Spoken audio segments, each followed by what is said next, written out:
Allez, on va commencer, les autres rattraperont. Voilà, bienvenue au troisième webinaire sur l'histoire qui va être animé pour le troisième jeudi consécutif par Maria. Donc voilà, Maria enseigne dans un établissement dans la communauté de Madrid. Elle est formatrice pour le compte de l'Institut français d'Espagne, maintenant notamment lors de la dernière université d'été. Voilà, comme pour les autres webinaires, dans la mesure du possible, s'il vous plaît, c'est bien pour nous, pour Maria et moi, de pouvoir voir vos visages, vos caméras. Voilà, ça lui permet de voir vos réactions, de pouvoir ajuster aussi ce qu'elle veut dire par rapport à vos réactions. N'hésitez pas à poser vos questions dans le chat, voilà, interagir avec elle dans le chat. Voilà, j'ai mis sous silence vos micros, mais vous pouvez les réactiver quand vous voulez pour poser des questions, bien sûr, pour que ça soit le plus dynamique possible. Voilà, bah écoute, Maria, encore merci à toi pour ce troisième webinaire. Je te cède la parole. Et voilà, je vous prie de m'excuser un moment, je serai obligée de partir, mais je laisserai ma caméra puisqu'on a une autre formation, cette fois-ci en présence à l'Institut, qu'il faut que j'aille clôturer. Voilà, merci Maria. Merci Aude. Merci et bonjour à tout le monde. Encore un après-midi ensemble. C'est le dernier webinaire de cette série voilà, de webinaires à propos du développement, le dessin des situations d'apprentissage. Donc aujourd'hui, je vous propose de parler de ce que j'appelle la dernière situation d'apprentissage que je développe en Bachivac. En fait, je suis en train de développer maintenant cette situation d'apprentissage. Je vous montre ce que je suis en train de faire maintenant et ce que j'ai fait l'année dernière. Donc, malheureusement, je ne peux pas vous apporter énormément d'évidence de cette année, mais par contre, je vous garde voilà, un petit extrait voilà, de la dernière activité d'évaluation qu'on va faire ensemble, mes élèves et moi. J'espère que vous allez aimer parce que moi, en fait, je suis très contente des résultats qu'on est en train d'obtenir. Donc, voilà. Donc, cette situation d'apprentissage, la formation ou le webinaire que je vous propose aujourd'hui, c'est d'aborder comment l'Espagne et la France abordent l'après-guerre, d'accord? Comment l'Espagne et la France envisagent une nouvelle situation après la Seconde Guerre mondiale et un nouvel ordre mondial avec des régimes très différents. On va parler comment l'Espagne se trouve dans un régime dictatorial, dans un régime totalitaire, tandis que la France va reconquérir sa démocratie à travers la 4e et la 5e République. Comme toujours, je vais vous montrer des activités d'évaluation que je suis en train de faire, des ressources que j'utilise. Et on va encore parler de cette situation d'apprentissage sous le contexte de l'épreuve externe. Bien sûr, je n'ai pas encore d'évidence des preuves que j'ai fait que j'ai fait en cours maintenant parce qu'on n'a pas encore fait la dernière épreuve, mais par contre, je vous montre des exemples, des corrections voilà, de l'épreuve externe de l'année dernière qui a touché précisément un sujet qui peut se travailler dans cette situation d'apprentissage. Donc, voici la grande problématique que j'ai envisagée pour cette situation d'apprentissage. Donc, quelles mesures les contextes politiques, économiques et sociaux de l'après-guerre, de l'après-Seconde Guerre mondiale en Espagne et en France ont influencé l'évolution de leurs régimes respectifs et leur position sur les scènes internationales. Donc, comme vous voyez, c'est une problématique très, très ambitieuse parce que cette situation d'apprentissage, à mon avis, ou au moins telle comme je l'envisage, c'est une situation d'apprentissage qui garde pas mal de soucis, disons. C'est une situation d'apprentissage très longue, d'accord, très très longue, que je développe pendant un mois, plus ou moins. Et c'est une situation d'apprentissage qui démontre que les élèves aient déjà une bonne base en histoire. Parce qu'il y aura certains sujets, certains éléments, certaines connaissances que les élèves, il faut impérativement qu'ils y aient. Comme par exemple tout ce qui est le combat pour le combat pour la justice et l'égalité sociale, tout ce qui est le développement économique du XXe siècle. C'est-à-dire qu'il va falloir qu'ils révisent un peu des situations d'apprentissage qui sont déjà travaillées en cours et qu'ils les appliquent maintenant. D'accord?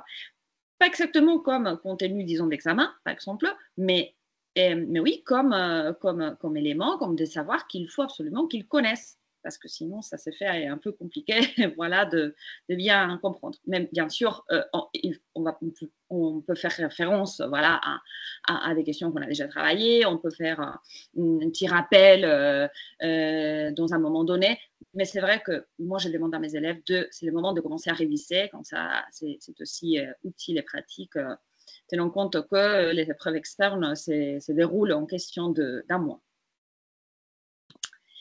Et cette année, c'est encore plus compliqué pour moi parce que, en fait, lundi, je pars en Erasmus pendant 10 jours. Donc voilà, c'est encore plus challenge. Donc, je vais vous prier, comme tous les jeudis, de sortir vos portables et scanner le code QR et répondre à la question sur Mentimeter, s'il vous plaît.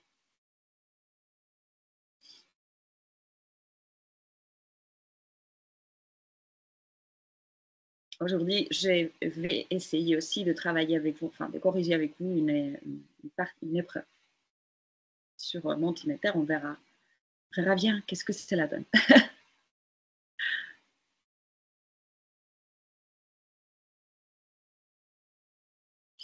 Voilà, je vais sur Mentimeter.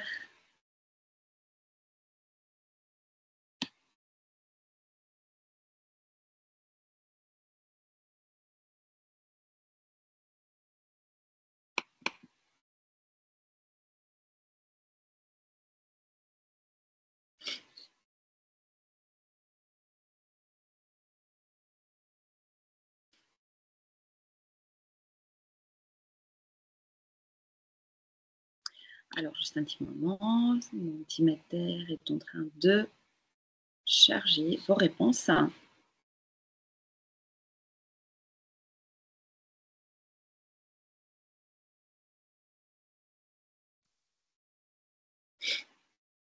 OK.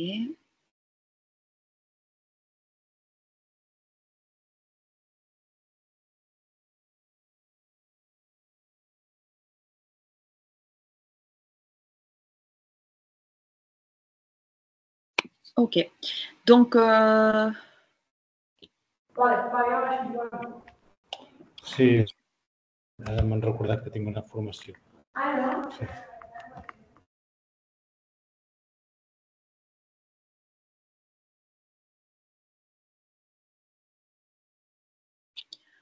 ok, donc, quelles compétences peut-on principalement travailler dans cette situation d'apprentissage? C'est bon? Vous êtes bien là? Juste un petit moment. Est-ce que Mentimeter sera encore de charger les résultats?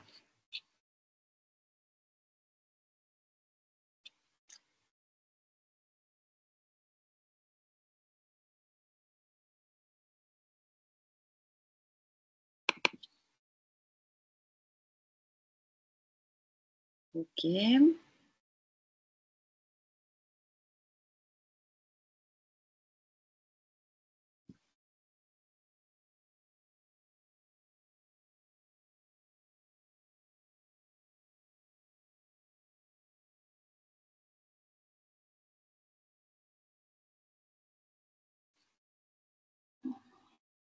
Ok.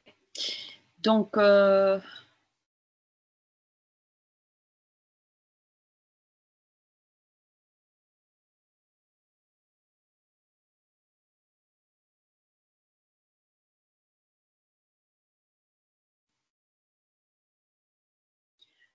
ok, donc pour la première question, je vous montre les résultats, d'accord?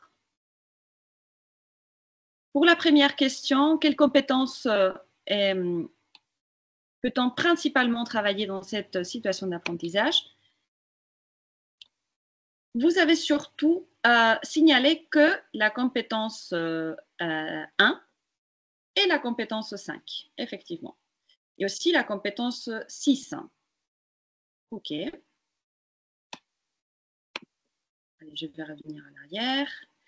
C'est vrai que la compétence 1, c'est un peu la compétence qu'on avait vue par rapport à la construction des États démocratiques, tant en Espagne qu'en France, reconnaître l'importance du processus des constitutions de 1978, je dis bien, dans les cas de l'Espagne, la constitution de la Ve République, ça c'est clair.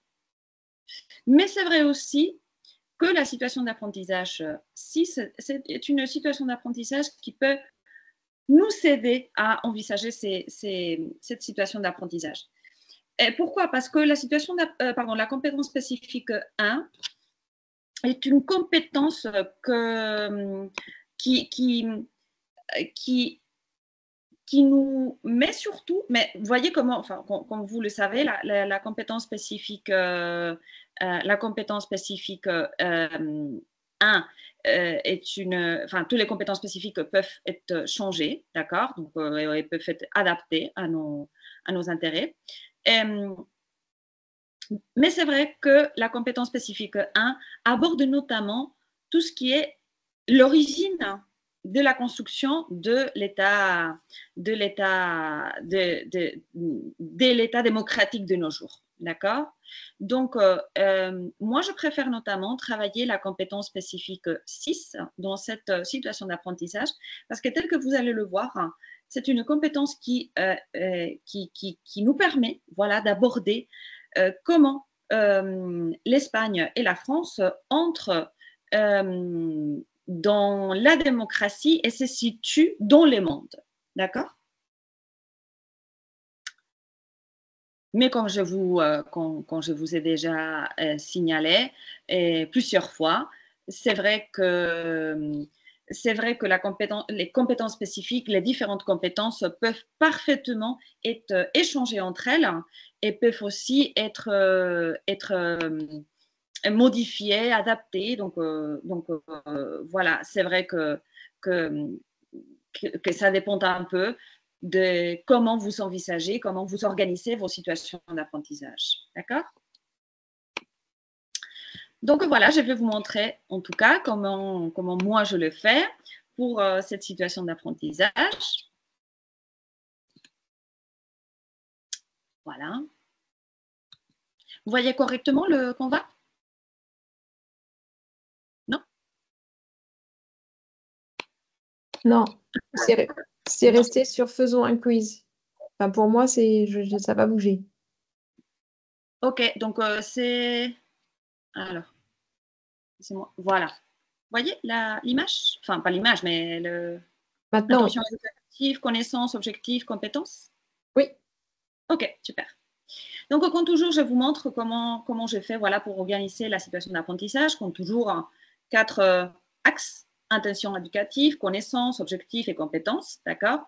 Dans ces cas, pour la compétence, pour l'intention éducative, on va se concentrer sur ces 3 éléments. D'accord? D'abord, comprendre les fondements idéologiques du franquisme et ses relations internationales. Juste un petit détail. J'utilise le mot franquisme, même si je n'aime pas trop. D'accord? C'est vrai que c'est un mot, pour définir la dictature de Franco, très habituel, que les élèves sont assez habitués à utiliser, et nous, on est assez habitués à l'utiliser, mais je ne le trouve pas trop pertinent.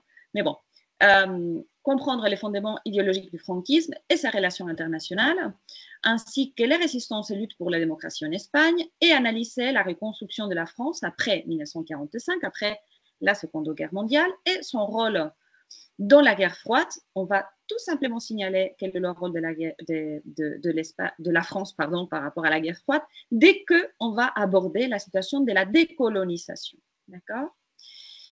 En deuxième lieu, analyser les défis et les avancées de la transition démocratique en Espagne et de l'évolution institutionnelle de la France sous la Ve République. Et bien sûr, comprendre l'intégration de ces deux pays dans la construction européenne. Sans doute, hein, c'est l'un des éléments les plus importants voilà, de la situation d'apprentissage, même si pour le moment, je n'ai jamais vu un exercice de Bachivac, épreuve externe, concernant la construction de l'Union européenne ou l'intégration de l'Espagne et la France dans l'Union européenne. Mais quand même, il faut le travailler parce que c'est un sujet qui est là au fond tout le temps. Réfléchit aux enjeux actuels et futurs, notamment en matière de développement durable et de coopération mondiale. Dès qu'on verra les défis de l'actualité, on va revenir encore à voilà, les développements durables, les défis par rapport à l'écologie, par rapport à la coopération mondiale, enfin tout cela. Et en fait, on a déjà travaillé dans une situation d'apprentissage précédente, d'accord, où on a travaillé effectivement par rapport au développement durable. D'accord. Et en ce qui concerne les connaissances, 3 éléments clés. La France et l'Espagne après la Seconde Guerre mondiale, défis, construction politique, etc., évolution politique et sociale et mémoire démocratique. Okay. Pour les objectifs, 3, je vous insiste encore sur l'importance de fixer des objectifs abordables, faisables, identifier les principales caractéristiques politiques, économiques et sociales de l'Espagne de Franco et de la France d'après-guerre, analyser les dynamiques de répression, résistance. On va revenir sur le sujet, sur le thème de l'exil. Vous vous rappelez qu'on a parlé de l'exil pendant notre premier webinaire. Et ainsi que les mouvements pour la démocratie. Là, bien sûr, on va parler de l'Espagne et la France qui collaborent énormément à ce moment-là. Étudier le rôle de la France dans la guerre froide et les conflits coloniaux et comprendre l'évolution des relations internationales de l'Espagne et de la France dans un contexte de transformation mondiale. Pour les compétences, moi, j'insiste moins, hein, c'est-à-dire c'est un choix personnel. J'aborde la compétence spécifique 6 notamment, et bien sûr la 7 et la 8. Quand je vous insiste, pendant ces webinaires, la compétence spécifique 7 qui va aborder, qui va concerner les rôles des genres et oui, les rôles des genres et la compétence spécifique 8 par rapport aux conservation du patrimoine, montrer voilà, un respect pour le travail des historiens, etc. C'est une compétence qui va très bien en général pendant toute l'année. Voilà, la fiche, comme toujours, la fiche d'organisation de la situation d'apprentissage. J'insiste pas trop, voilà, sur l'organisation que moi j'utilise, que je trouve intéressante et voilà, et pratique surtout. Quelques ressources web. La semaine dernière, je vous avais montré comme l'hémérothèque de l'ABF. C'est une web très, très, très intéressante, très pertinente, voilà, pour s'approcher directement aux sources premières. Mais maintenant, je rajoute encore de ressources qui sont effectivement très, très importantes pour cette question. L'hémérothèque, si on veut dire comme ça, del País, l'hémérothèque du monde diplomatique et de Libération. D'accord? Les deux, comme vous le savez, des journaux français. Pour les ressources vidéo, je vous ai signaler 5 vidéos qu'il me semble très intéressantes pour travailler en cours. Tout d'abord, une petite vidéo de 8 minutes qu'on va voir tout de suite, qui fait un résumé assez bien fait à propos de la dictature de Franco, en question de 8 minutes. C'est d'une chaîne YouTube qui s'appelle Mémoire de poisson, c'est-à-dire Memorias de pez. Puis après, de l'archive de Radio-Télévision espagnole, vous pouvez trouver plein d'archives très intéressantes. Moi, j'ai récupéré celui de la Marche verte. Et puis après, une autre vidéo, petite vidéo, à propos de la refondation de la République par rapport à la 4e République. Les faux documentaires du 23F, del 23F, on va en parler tout de suite aussi, et une vidéo que je vous montrerai à la fin, très intéressant, à propos des clés de la construction de l'Union européenne. Donc, cette situation d'apprentissage, je la divise en 5 séquences, d'accord? Parce que, comme je vous ai dit tout à l'heure, c'est une situation d'apprentissage très longue. C'est très longue, mais à la fois très intéressant pour les élèves. Les élèves, normalement, ils vont énormément aimer qu'on leur raconte des choses, voilà, de l'histoire la plus récente. Et normalement, ils vont pouvoir aussi faire allusion, faire référence à des histoires familiales qui me semblent très intéressantes et très enrichissante, d'accord, parce que, comme vous le savez, l'un des objectifs de cette matière est de récupérer, maintenir la mémoire collective. Donc, j'essaie d'encourager à mes élèves de parler avec leurs aînés. Et, donc, voilà, c'est vrai que c'est une situation d'apprentissage très longue. On est à la fin de l'année, normalement, quand on aborde tout cela, les élèves sont fatigués, ils sont nerveux parce que l'épreuve externe approche, mais à la fois, c'est une situation d'apprentissage très intéressante pour eux.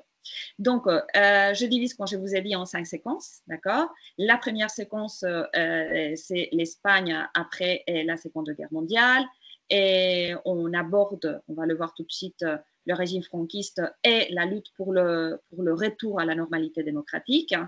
La séquence numéro 2 aborde la situation de la France par rapport à sa reconstruction démocratique après la Seconde Guerre mondiale. On aborde la 4e République et la décolonisation sous le contexte de la 4e République et la 5e République avec De Gaulle. Puis après, la troisième séquence aborde la transition en Espagne, c'est-à-dire ce processus de reconstruction de la démocratie. Pour la 4e séquence, on parle de la 5e République sans De Gaulle. Et pour la 5e séquence, la séquence numéro 5, on aborde consolidation de la démocratie en Espagne, défis du monde actuel et construction, le rôle de l'Espagne et la France par rapport à la construction européenne. D'accord ? Moi, je le fais un peu comme ça pour diviser, pour morceler un petit peu une situation d'apprentissage qui est, comme je vous ai dit, très longue, pour que les élèves maîtrisent un peu plus mieux, voilà, autant d'informations. Et surtout pour faire un parallélisme. Pour moi, c'est important de profiter de ces situations d'apprentissage, cette situation d'apprentissage qu'on voit aujourd'hui, la situation d'apprentissage dont on a parlé la semaine dernière. C'est important, à mon avis, de comparer tout le temps, profiter pour comparer, parce que c'est vrai que le parcours de l'Espagne et la France à cette époque-là, c'est un parcours qui est très étroit, très proche. D'accord. Il va y avoir une intense collaboration entre l'Espagne et la France. Donc, défi, comment l'Espagne envisage la dictature dans un contexte international démocratique? Tout à fait. Donc, la première question est effectivement celle-ci. La dictature de Franco va se développer dans un contexte de normalité démocratique. Sauf le Portugal, le reste des pays qui entourent l'Espagne sont des pays voilà, qui sont entrés, voilà, qui ont acquéri une démocratie complètement pleine. Et après la Seconde Guerre mondiale, la formule État bienveillante, c'est la formule la plus adoptée voilà, par l'entourage. Et l'Espagne va rester dans une situation très bizarre, d'accord, très particulière. Notamment pendant les 15 premières années du régime. Donc, c'est pour cela que pour la dictature de Franco, je vais me consacrer, je vais parler notamment des faces de la dictature. Elle est divisant, bien sûr, on peut diviser en plusieurs faces différentes, ça dépend de l'auteur, de l'historien, du prof, etc. Moi, je divise en 2. la dictature franquiste entre 1939 et jusqu'en 1959, et la dictature franquiste de 1959 jusqu'en 1975. Pourquoi je fais ça? Parce que les accords de Madrid avec les États-Unis et l'entrée de l'Espagne définitivement dans les institutions supranationales qui se consolident à la fin des années 50, pour moi, ça marque le point d'inflexion d'un moment à l'autre. Comme toujours, je vous montre des ressources et des activités d'évaluation. Donc voilà, je commence la dictature franquiste tout d'abord par les premières années, d'accord? Normalement, j'ai déjà signalé, on a déjà travaillé avec les élèves comment se forme l'État franquiste, c'est-à-dire qu'on a déjà parlé de comment Franco il va se faire avec tous les pouvoirs de l'État, comme il va être nommé généralissimo. Donc voilà, de ces côtés, c'est vrai que les élèves, normalement, ils ont vu un peu, ils ont bien compris voilà, que la dictature de Franco, en fait, c'est pas qu'elle commence en 1939. Dans certaines régions de l'Espagne, la dictature a déjà commencé en 1936. Donc, il faut tout simplement réfléchir à propos voilà, du pouvoir personnel des Franco. Et puis après, on parle des piliers du régime, l'armée, comme vous le savez, l'administration de l'État et l'Église. On va parler aussi de l'isolement international, d'accord, et comment la dictature va collaborer avec l'Allemagne nazie et l'Italie fasciste, c'est-à-dire avec les puissances de l'Axe, pendant la Seconde Guerre mondiale, ce qui va effectivement signifier à la fin de la guerre que des institutions comme par exemple l'ONU vont refuser l'entrée de l'Espagne dans l'ONU. Et on insiste aussi à propos de ces années de répression, d'accord, et de famine. On se trouve devant un pays ravagé par la guerre, divisé, un pays qu'en question de 3 ans a perdu complètement les développements social, économique, etc. Voilà, des années précédentes. Donc, pour cela, je montre quelques exemples qui me semblent utiles pour les élèves. Par exemple, cette lettre de Franco à Don Juan, comme vous le savez, Don Juan, c'était le père de Juan Carlos I. Apparemment, lui, il devrait être le successeur de Franco, comme vous le savez, parce que dès que l'Espagne va être déclarée comme un royaume, en principe, pourquoi pas Don Juan, mais comme vous le savez aussi, Don Juan, ce n'était pas du tout le candidat de Franco. Mais en tout cas, Franco, il va écrire à Don Juan cette lettre voilà, à propos du rôle de la phalange. Et là, lui, il insiste, no es un partido, je ne vais pas traduire, d'accord? No es un partido, es un movimiento. C'est important, le mouvement national et le movimiento national, c'est la base idéologique du régime, notamment pendant les premières années, d'accord? En que se funden los ideales de nuestra revolución, ¿ya? Llenando de contenido la vida política de nuestra nación. Donc, c'est une déclaration d'intention assez claire.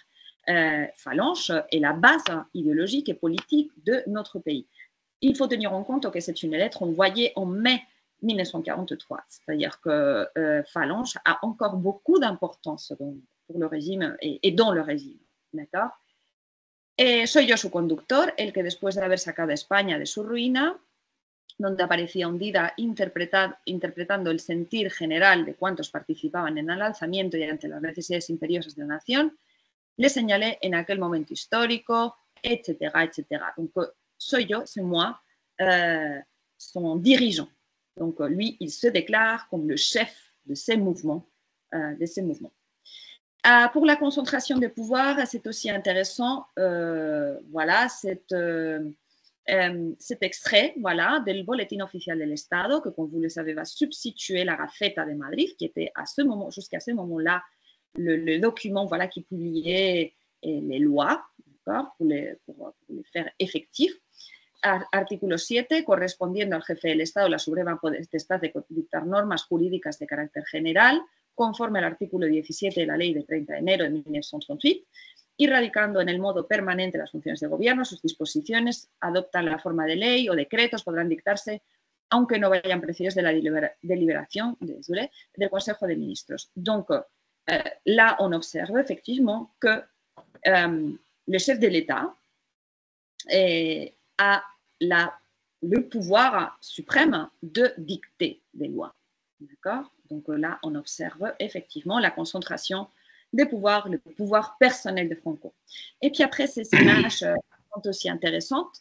En bas, vous voyez une photographie du défilé de la victoire qui s'est célébré en mai 1939, après la guerre. Et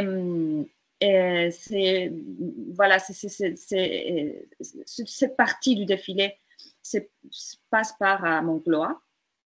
D'accord, Moncloa, maintenant c'est presque le centre de Madrid, mais à ce moment-là, c'était hors de Madrid, la semaine, mais c'était les alentours de Madrid, si on veut le considérer comme ça.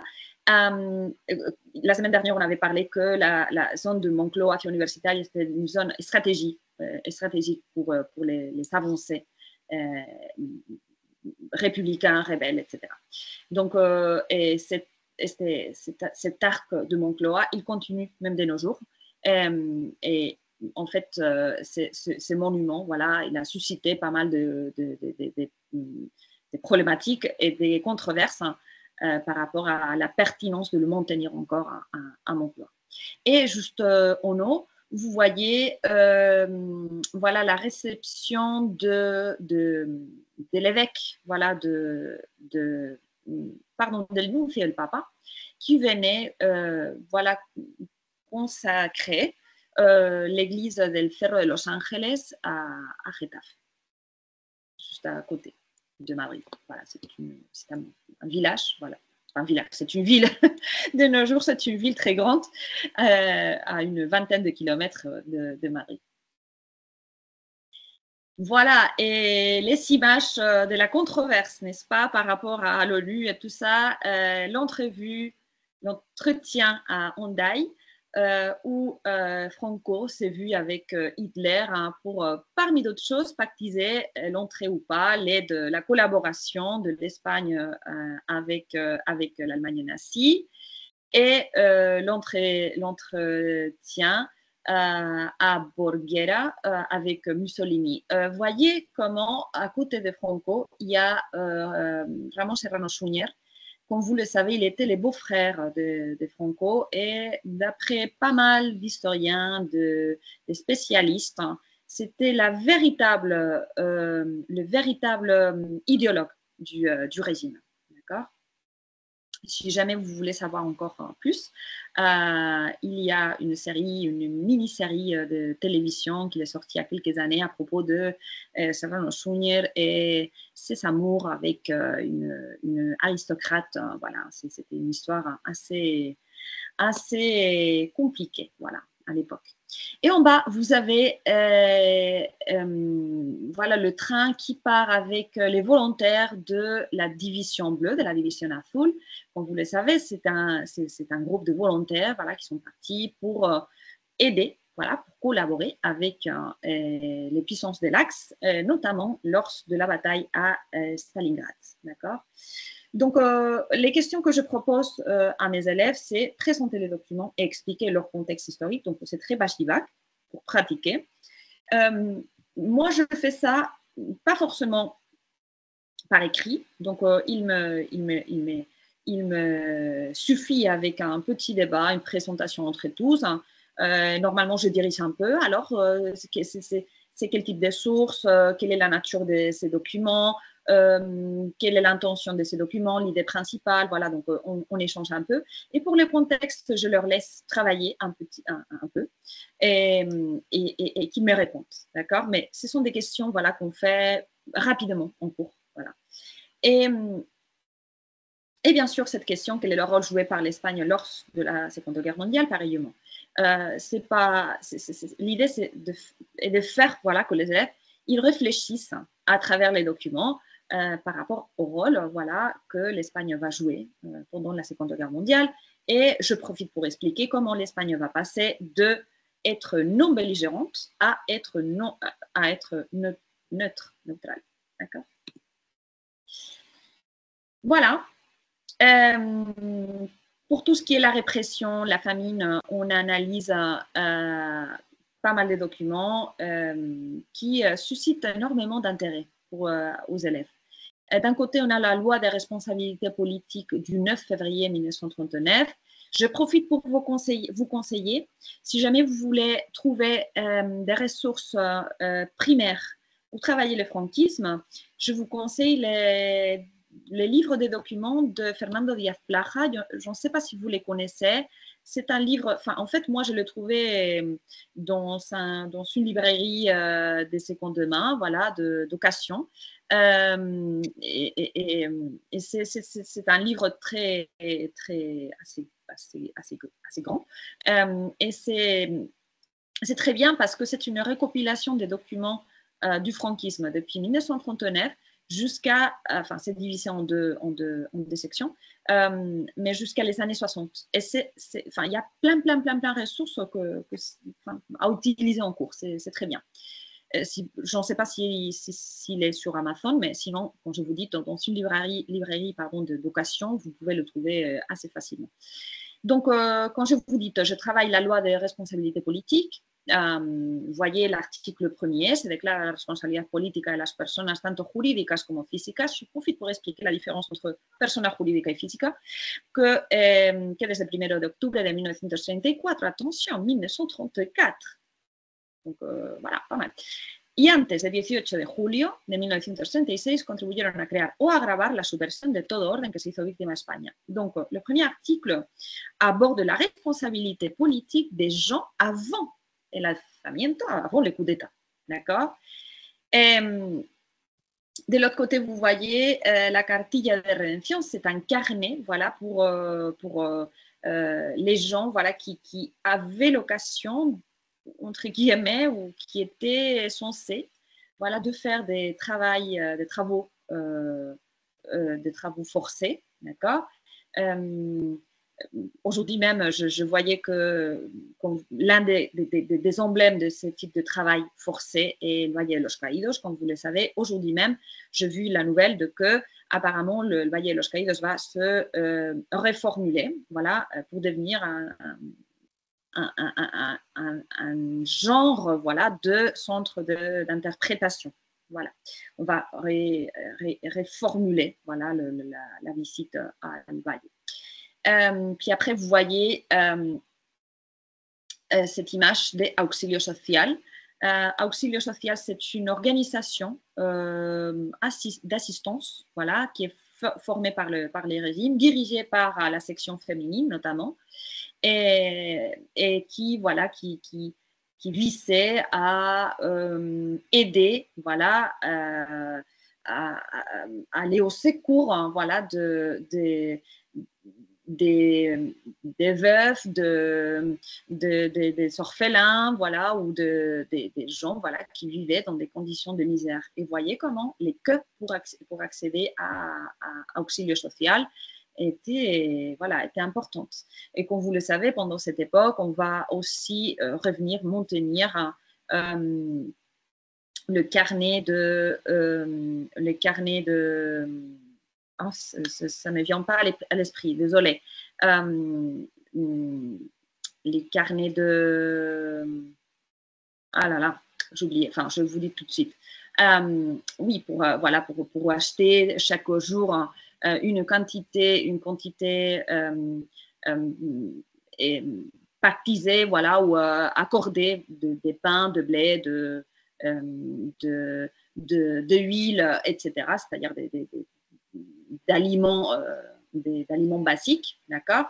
Et en bas, vous voyez une image de la prison de la Modelo de Barcelone.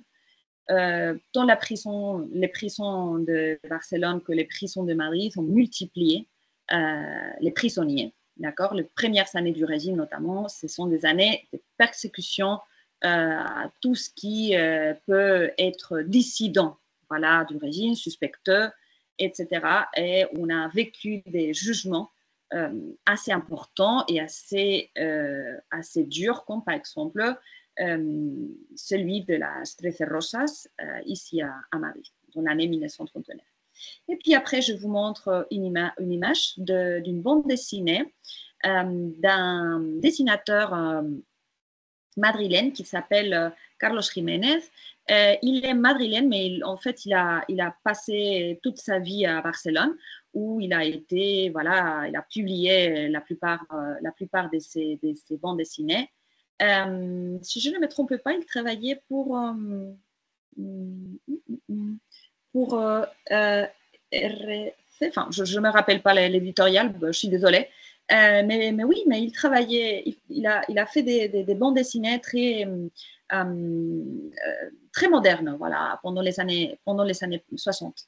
En tout cas, Carlos Jiménez, il a, à mon avis, 3 bandes dessinées qui peuvent être très bien utilisées en cours. D'un côté, on a Paracuellos, d'où j'ai pris cette image. Carlos Jiménez, il venait d'une famille qui avait été ravagée complètement par la guerre. Son père, il était soldat de l'armée de la République. Il avait combattu du côté républicain. Il avait été tué, voilà, pendant la guerre. Sa maman, elle avait une maladie elle avait la tuberculose, si je ne me trompe pas, et il avait encore 2 frères aînés, donc il n'avait pas suffisamment d'argent pour voilà, guérir, pour maintenir les enfants. Donc sa maman, elle a décidé d'envoyer son petit-fils à un auberge d'auxilio social à Paracuellos del Jarama, ici à Madrid. Donc, Paracuellos, ce sont différentes bandes dessinées, d'accord, où Carlos Jiménez raconte son expérience dans ces auberges des auxilios sociaux pendant les années 40. C'est absolument, enfin, c'est très bien parce que c'est très dynamique, c'est une histoire voilà, complètement frappante. Mais en plus, c'est une histoire qui a un contenu historique très important. Puis après, Carlos Jiménez, il a une autre récompilation de bandes dessinées qui s'appelle España Una, España Grande, España Libre, à propos du franquisme pendant l'époque de la dictature. Et une autre bande dessinée qui explique les années 60, qui présente les années 60 à Barcelone, Rambla Arriba, Rambla Abajo, voilà, et qui explique voilà, son expérience lors de l'arrivée à Barcelone pour travailler dans cet éditorial de bande dessinée. C'est très bien. Si vous aimez la bande dessinée, ou même si vous ne l'aimez pas trop, je vous conseille cette publication. Ok, donc on va continuer. Encore quelques documents qui montrent l'isolement international.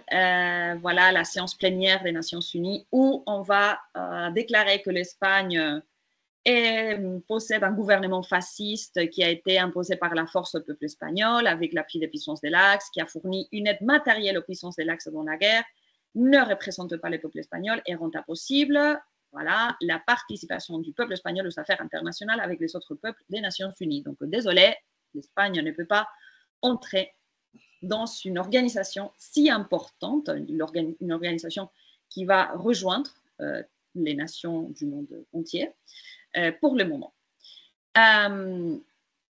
Mais juste à côté, vous avez 2 documents qui vont montrer comment le régime va essayer de rectifier cette situation. D'un côté, la loi des successions à la direction de l'État. Ces documents, on vient de travailler en cours et les élèves, ils ont absolument aimé. España, comunidad política, es un Estado católico, social y representativo. Donc, les élèves m'ont demandé, mais comment social? Bon, voilà. Y se declara constituido en reino. Voilà. Donc, c'est bien pour expliquer effectivement que le régime va essayer de s'éloigner progressivement de tout ce qui est phalange, le mouvement national, etc. Mais si on va le laisser, d'accord, de fond, comme ça, et on va se déclarer comme un État catholique, c'est vrai que le poids de l'Église va être complètement reconnu, social, Voilà, parce qu'on va se préoccuper par le peuple espagnol et on va se préoccuper par la nation espagnole. Et la nation espagnole est, voilà, la base voilà, du régime est représentative parce qu'on représente à la nation espagnole. C'est-à-dire qu'il y a plusieurs formes de représenter, pas seulement à travers la représentation démocratique, mais on peut représenter aussi à la nation à travers des cohortes, par exemple, qui ne sont pas constituées démocratiquement, mais peu importe, il y a des cohortes qui représentent à la nation. Et de l'autre côté, vous avez les accords de coopération avec les États-Unis, enfin une photographie qui représente les accords de coopération avec les États-Unis, parce que, tel que vous voyez, frente al peligro que amenaza al mundo occidental, los gobiernos de Estados Unidos y de España, deseosos de contribuir al mantenimiento de la paz y de la seguridad internacional, para poder participar eficazmente en acuerdos sobre la propia defensa, han convenido lo siguiente. Donc, question proposée, quelles sont les conséquences pour la politique espagnole voilà, de l'isolement international et de quelle manière réagit le régime pour s'adapter à la nouvelle situation internationale. Et normalement, je rajoute encore une autre. À quel péril fait référence les accords entre l'Espagne et les États-Unis? Le communisme. Donc, à ce moment-là, en 1953, Eisenhower était plutôt concerné, plutôt préoccupé pour l'avancée du communisme en pleine guerre froide que par la représentativité démocratique ou pas de l'Espagne. Donc, à travers ces accords de coopération entre les États-Unis, c'est vrai que l'Espagne va pouvoir profiter des aides des États-Unis et petit à petit s'incorporer, se mettre voilà, dans des institutions supranationales, de façon que l'Espagne va s'en sortir progressivement de l'isolement international. Et encore c'est important de comprendre que l'installation encore très polémique des bases américaines de Torrejón de Ardoz et de Rota, ça va effectivement, quand je vous dis, signer une collaboration militaire très, très, très mise en question à l'époque et aujourd'hui, mais qui va aussi permettre que dans certaines régions, comme par exemple le Magreb, qui était encore plus isolé que le reste, connaissent une culture différente. On a plusieurs études ici à Madrid à propos de comment la base de Torrejón a influencé sur la vie des jeunes espagnols qui étaient nés dans un monde, dans une Espagne voilà, qui était déjà sortie de la guerre, c'est-à-dire une Espagne, ces jeunes, ils n'ont pas connu la guerre. Et ce sont ces jeunes adolescents, pour la première fois, qui vont accéder à une culture à travers les soldats qui viennent, les jeunes soldats qui viennent à la base de Torrejón. Et qui a amené avec eux du chewing gum, par exemple. Pour la première fois, on a appris qu'est-ce que c'était ce truc, el chicle. Puis après, j'aborde la dictature franquiste de 1959 à 1975 et à travers trois éléments. D'accord? D'un côté, on parle de l'évolution politique, on va progressivement éloigner, supprimer, écarter, voilà, les gouvernements, dans le gouvernement des phalangistes, on va les écarter, comme je vous ai dit, et on va mettre en place un nouveau modèle voilà, de ministres qui sort voilà, qui a étudié. Des ministres, ce sont des ministres voilà, qui ont étudié à l'université, qui ont connu d'autres pays, qui ont voyagé, qui sont très proches à l'opposé, en fait, et qui croient à une modernisation de l'administration, une modernisation de l'économie espagnole pour la rendre plus efficace, mais qu'ils sont pour maintenir le conservatisme moral, le conservatisme social. Voilà, ce sont les technocrates, les gouvernements des technocrates. De l'autre côté, j'analyse d'abord la naissance de l'opposition. À partir des années 59, il va commencer à se consolider une opposition qui va venir de plusieurs axes. D'un côté, on aura le mouvement ouvrier qui va continuer, qui va être très actif, bien sûr, depuis la fin de la guerre, mais notamment à partir des années 60, d'accord? Et les mouvements des étudiants et bien sûr la nouvelle Église. Une Église qui sort de ces conciles Vatican II, qui va commencer à mettre en question la connivence de l'Église avec le régime et qui va effectivement critiquer les actions non seulement du régime, mais aussi de la propre Église qui soutient, qui maintient les régimes. Et finalement, j'aborde la crise politique à partir de 1973, l'attentat contre Carrero Blanco et la question du Sahara et la marche verte. D'accord? Encore quelques documents intéressants, ces documents de Benoît Pellistrandi, Histoire de l'Espagne, un livre, un essai publié, manuel, si on veut dire comme ça, publié en 2013, à propos des technocrates. Puis après, cette déclaration voilà, de l'abbé de Montserrat, de Monseigneur Escarré, en 1963, no tenemos tras nosotros 25 años de paz, sino únicamente 25 años de victoria. Très intéressant. Los vencedores, la iglesia incluida, c'est fort, hein, c'est un abbé, quoi, que fue obligada a luchar al lado de estos últimos, no han hecho nada para acabar con esta división entre vencedores y vencidos. Voilà. Donc, on observe effectivement que l'Église, à partir des années 60, va se positionner de façon très critique.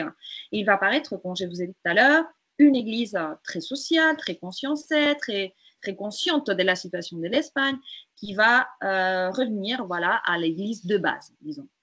Un bon exemple est celui de l'abbé de Montserrat, de Monseigneur Escarré, mais encore un autre, un très bon exemple, celui del cardinal Tarancón. D'accord. Puis après, je vous montre aussi, voilà, la une du journal, désolé, mais je n'ai pas la référence, qui évidencie le premier attentat de l'État, qui va se fonder pendant les années 60, en fait, dans les contextes de l'Église, et qui va commencer à perpétrer des attentats terroristes qui vont durer, comme vous le savez, jusqu'à la fin du XXe siècle, début du XXIe. Et je profite pour expliquer un peu l'origine de l'État, mais normalement, je vais encore approfondir sur cette question, dès qu'on verra la reconstruction de la démocratie, transition, etc. Encore quelques documents intéressants, les syndicats commissions ouvrières, la formation des commissions ouvrières en tant qu'exemple de la lutte ouvrière, du mouvement ouvrier contre le régime, la résolution du congrès du mouvement européen, ce qui s'est appelé El Contubernio de Munich, j'adore cette expression, et voilà, comme vous le savez, c'est un groupe de personnes qui sont réunies et pour éviter que l'Espagne entre dans la communauté économique européenne. Encore, je profite pour expliquer qu'est-ce que la communauté économique européenne et pourquoi l'Espagne ne va pas être acceptée pour le monde. D'accord? Et encore une autre image, la police devant la fac des sciences, de lettres à la Universidad Central. La Complutense, bien entendu, c'est la police à cheval, les appelés grises, d'accord? Et encore, bon, quelques questions qui peuvent être intéressantes pour interpréter, les documents, encore. Comment s'est produite la naissance de la commission ouvrière, comment riposte le régime au mouvement des étudiants, c'est important, voilà, qu'on voit que la police va se mettre dans l'université directement et pour persécuter voilà, les jeunes qui se manifestent contre les régimes. Je profite pour expliquer un peu l'engagement voilà, des jeunes par rapport à la politique à ce moment-là et voilà comment ils sont suivis, la répression, l'emprisonnement, etc. Il y a deux fois, en fait, que les grands-parents, notamment des élèves, ils ont vécu, effectivement, ces situations. Et encore pour la question de la crise à partir des années 73, j'envisage voilà, 2 éléments importants. D'un côté, la crise politique à partir de l'assassinat de Carrero Blanco. Je vous conseille, si vous ne connaissez pas ce film, je vous le conseille énormément, Opération Oro, voilà, qui explique comment s'est organisé l'attentat contre Carrero Blanco. Comme vous le savez, l'attentat s'est produit en décembre 1973, lorsque Carrero Blanco passe par la calle Claudio Coelho. Apparemment, il sortait de la messe. Un artefact, une bombe, voilà, est exploitée et la voiture où voyageait le général Carrero Blanco, qui à ce moment-là était le président du gouvernement. C'est important aussi de signaler que pendant les début des années 70, Franco il est très, très, très âgé et il a pas mal de maladies et pas mal de problèmes de santé. Donc, il a décidé pour la première fois céder une partie de ses pouvoirs à Carrero Blanco, qui faisait partie du bunker, c'est-à-dire cet axe du régime immobiliste, qui ne voulait pas du tout que, en disparaissant le dictateur on puisse avancer sur une certaine normalité démocratique, un démantèlement du régime. Donc, comme je vous ai dit, et comme vous le savez, la voiture de Carrero Blanco voilà, est sortie par l'air directement. Et encore pour la crise internationale, là vous avez ces documents de Télévision Española. Vous l'écoutez? On n'entend pas? Non. Non, ça ne marche pas. Je repartage.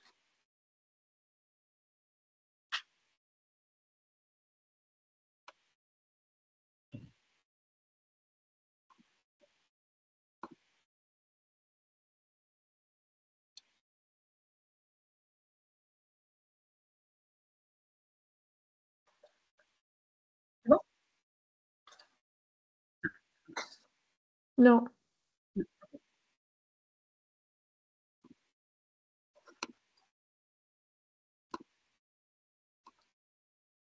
Punto de partida a fin de que todo continuase su curso. Existen en el mundo, dijo, naciones que no son juiciosas ni razonables. Marruecos y España han demostrado que lo son. Inauguremos, por tanto, una nueva época de relaciones basadas en el mutuo respeto. En su alocución, el rey Hassan señaló que la marcha había dado sus frutos, facilitando a Marruecos una página gloriosa. Señaló cómo Marruecos es un pueblo unido y reconoció los favores recibidos de las delegaciones de otros países que acompañaron a la marcha, agradeciéndoles cordialmente su apoyo. El monarca marroquí señaló la jornada de hoy como de continuación de... Voilà, donc c'est juste un petit extrait. Je vous le laisse aussi sur le drive, voilà, qu'on partage. Si jamais vous trouvez intéressant, c'est super bien hein, pour travailler en cours. Et donc voilà, crise politique à cause du décès, de l'assassinat de Carrero Blanco, crise internationale à cause de la marche verte, mais encore des années très, très, très dures pour la répression du régime, dans le régime, comme par exemple les jugements et exécutions de Puchantik, un anarchiste qui avait été accusé, jugé par assassinat, par terrorisme. Et la situation internationale est aussi assez compliquée. Là, je vous montre une image dès la Révolution des Œillets. Quand la Révolution des Œillets 1974 est éclatée, une énorme quantité de gens en Espagne croyaient que la révolution suivante serait celle de l'Espagne. D'accord ? Et donc voilà, c'est un contexte national et international assez compliqué. On a des historiens qui considèrent que la transition en fait commence depuis dès l'assassinat de Carrero Blanco. Je ne sais pas si vous vous rappelez de cette émission qui s'appelle La Transition en fait de télévision espagnole. considérer que la transition commençait effectivement le jour même de l'assassinat de Carrero Blanco. Je vous conseille en fait de jeter un œil à ces documentaires si vous l'avez pas, si vous ne le connaissez pas, c'est très très bien. Et donc, quelques questions intéressantes. Qui était Carrero Blanco?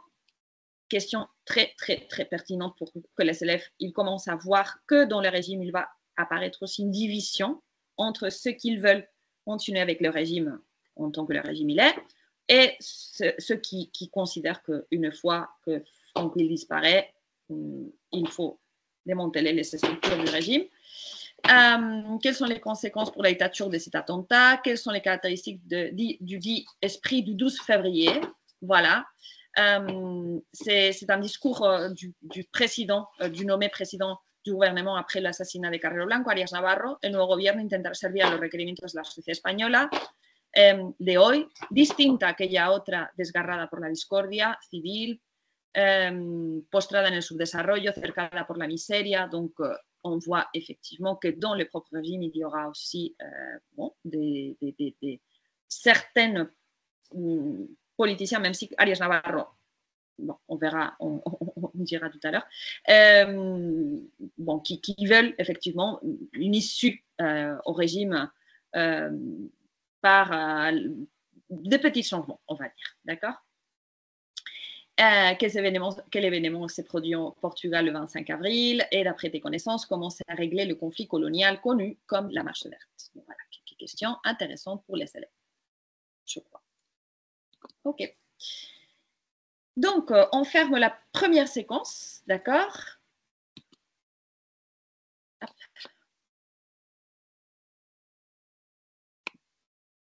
On ferme la première séquence. Je vous laisse comme toujours des instruments d'évaluation pour tout ce qui est les documents. Et on entre dans la deuxième séquence, la France après la Seconde Guerre mondiale, la reconstruction de la démocratie. Et comment se produit, voilà, les processus de reconstruction en France après la Seconde Guerre mondiale. On aborde d'abord la 4e République, on parle des actions et des réformes du gouvernement provisoire de la République, comment fonctionne la 4e République, comment le système n'arrive pas trop à trouver son point d'équilibre, d'accord, et notamment la 4e République dans la tourmente de la décolonisation. Donc, d'abord, on parle voilà, de la refondation de la République et les premières réformes du gouvernement provisoire de la République française avant de la composition de la 4e République. J'insiste énormément sur le fait de l'économie et des avancées sociales de l'accord de vote aux femmes, d'accord? La nationalisation de certains secteurs stratégiques, comme par exemple l'automotion. Voilà. Puis après, j'explique comment ça marche pour le fonctionnement de la République. Aujourd'hui même, on a vu les structures, les institutions de la 4e République d'après la Constitution qui est adoptée par référendum en 1946. Donc, il me semble important de s'arrêter juste un petit moment à expliquer comment fonctionne effectivement la séparation des pouvoirs et l'organisation des pouvoirs dans la 4e République. Pourquoi Charles de Gaulle il n'est pas du tout aimé cette division? Parce qu'en fait, dans la 3e République française, j'ose dire que le traditionnalisme républicain français accordait une énorme importance au pouvoir législatif. Et la 4e République va maintenir ça, et je dirais qu'on va encore au-delà. Façon que les présidents de la République demeurent comme une figure purement représentative, d'accord? Parce que le président de la République n'a en fait aucun pouvoir effectif, si je peux dire comme ça. C'est-à-dire que le président de la République peut peut proposer un gouvernement, d'accord? Et le président de la République peut suggérer au pouvoir exécutif du gouvernement. Mais en fait, le président de la République ne peut rien faire d'autre, d'accord? Donc, n'a aucun pouvoir, et en fait, le président de la République n'est pas choisi directement par les citoyens. Il est choisi indirectement par les citoyens.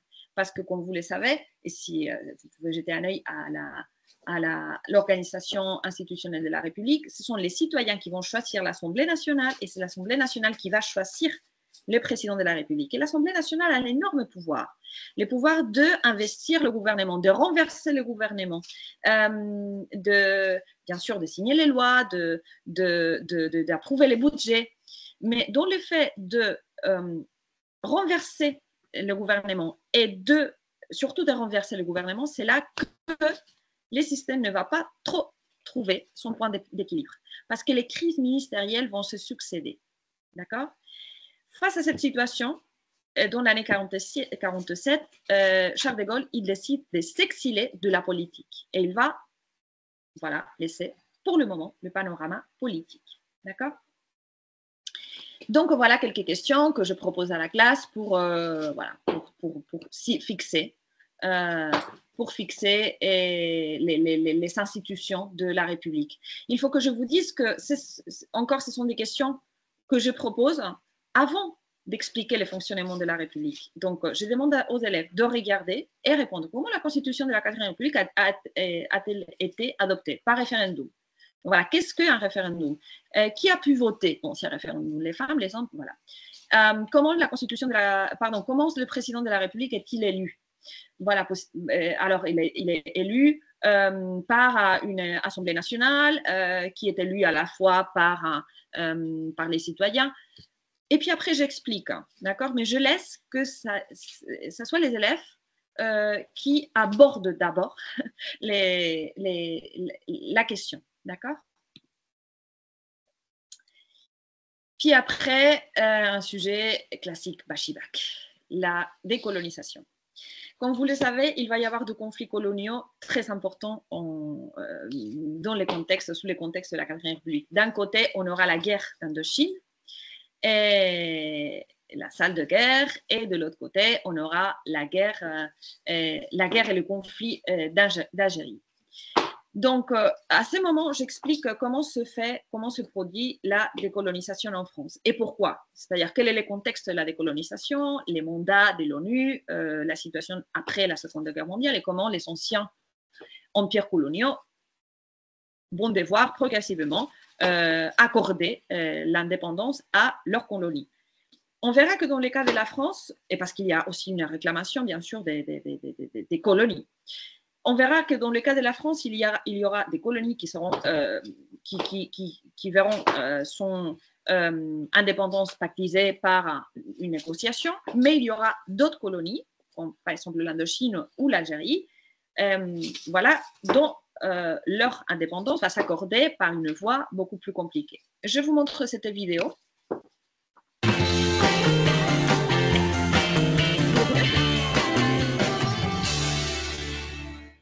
En 1945, après la Seconde Guerre mondiale, on estime qu'un habitant sur 3 vit dans une colonie. Sauf que la Seconde Guerre mondiale a chamboulé ces territoires pour plusieurs raisons. D'abord, les habitants de ces colonies ont été utilisés pour faire la guerre, tout comme les ressources. Ensuite, ces colonies ont été elles-mêmes colonisées pendant la guerre. Prenons un exemple. L'Indochine française, elle est censée être française, mais pendant la Seconde Guerre mondiale, elle a été envahie par le Japon. Du coup, les populations locales avaient espoir d'un peu d'autonomie une fois les Japonais partis. Cet espoir de décolonisation s'est développé aussi avec l'émergence de deux puissances anticoloniales, les États-Unis et l'URSS. Les États-Unis parce qu'ils étaient une colonie et l'URSS parce qu'ils sont communistes. La fondation de l'ONU va aussi dans ce sens et incitera les pays colonisateurs à décoloniser. On va donc voir deux grandes vagues de décolonisation et une petite troisième par la suite. Commençons donc par la première vague, qui va surtout concerner l'Asie. Tout d'abord, il y a les mandats dans les pays arabes qui vont vite accéder à l'indépendance. La Syrie, le Liban de la France, la Libye sous mandat franco-britannique, la Palestine sous mandat international. Ailleurs en Asie, il y a 4 pays colonisateurs que sont la France en Indochine, les Pays-Bas en Indonésie et le Royaume-Uni en Inde, en Malaisie et à Hong Kong, mais aussi le Portugal à Macao et au Timor oriental. Pour ce qui est de l'Indonésie, une guérilla indépendantiste va se proclamer en 1945 et les Néerlandais se retireront en 1949. Les Indonésiens vont être forts, ils vont réussir à unir sous un unique pays l'ensemble de la colonie néerlandaise. L'Inde, quant à elle, devient indépendante en 1947, avec l'accord des Britanniques, mais sous forme de 2 pays.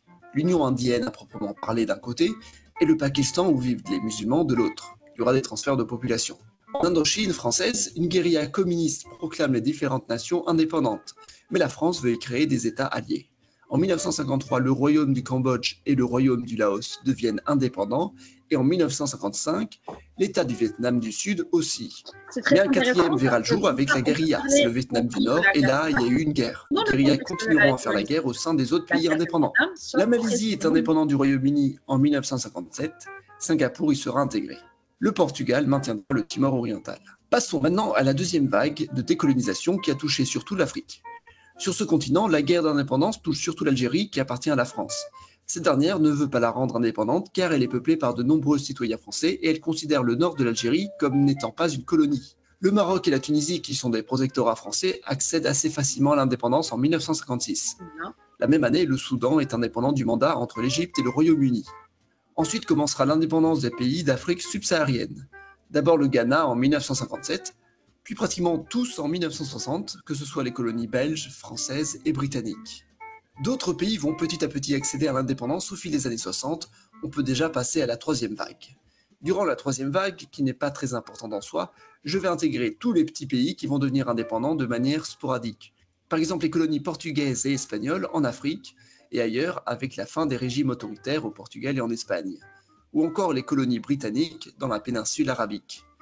Ou plus récemment encore, l'indépendance de 3 des îles Comores en 1975 de la France, puis ensuite le Djibouti en 1977, toujours de la France.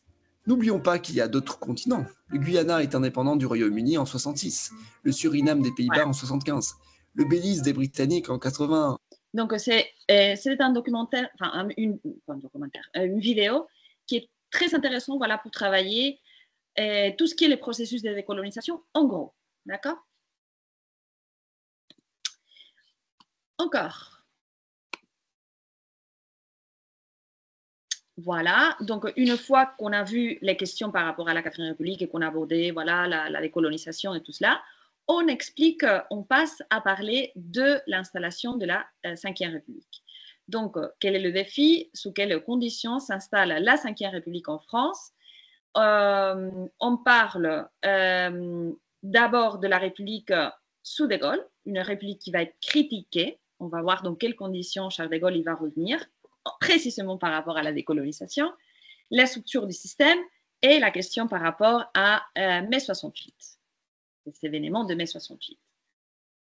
Donc, là, on parle effectivement du retour de Charles de Gaulle lors du putsch du 13 mai à Alger. Comme vous le savez, la situation en Algérie était très compliquée lors des attentats terroristes du Front de Libération Nationale et la division qu'il y avait en Algérie entre différentes factions, les Bérébères, les Français qui habitaient là-bas, enfin, qui se sentaient méprisés par la métropole. Donc, voilà, il y a un énorme conflit et notamment des attentats terroristes qui ont mené voilà, à que pour la première fois, je dirais, l'armée va critiquer, enfin, c'est pas qu'elle critique, mais va mettre énormément en question et va, entre guillemets, menacer à la République. Donc, c'est le moment où on va réclamer le retour de la seule personne qui apparemment peut solutionner la crise en Algérie.